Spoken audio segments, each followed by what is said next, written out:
बुलढाणा जिल्ह्यातील मेहकर तालुक्यात कालच्या मुसळधार पावसामुळे पेनटाकळी प्रकल्पाचा कालवा फुटला आहे। परिणामी जवळपास 25 एकर शेतजमीन खरडून गेली। अनेक शेतकऱ्यांची पिके वाहून गेली असून नुकसान मोठ्या प्रमाणावर झालं आहे।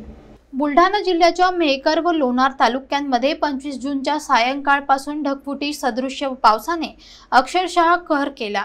विशेषतः मेहकर तालुक्यातील पेनटाकळी प्रकल्पाच्या 1 ते 11 किलोमीटर दरम्यानचा कालवा फुटल्यामुळे सावत्रा निकस येथील शेतकऱ्यांचे प्रचंड नुकसान झाले आहे। कालवा फुटल्यानंतर सोनार गव्हाण शिवारात मातीची भिंत पूर्णपणे धासळली आणि पाणी शेतांमध्ये शिरले। या जलप्रलयात जवळपास 20 ते 25 एकर क्षेत्रातील व नुकतीच पेरलेली शेती पूर्णतः वाहून गेली।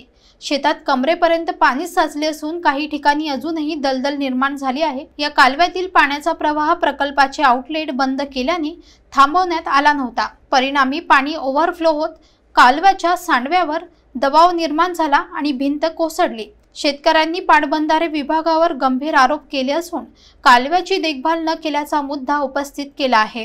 दरम्यान नुकसानग्रस्त क्षेत्रातील पाहणी करून सार्वजनिक बांधकाम विभाग, महसूल विभाग आणि कृषी विभागाने संयुक्त अहवाल तयार करावा आणि शेतकऱ्यांना तात्काळ नुकसान भरपाई द्यावी अशी मागणी होत आहे।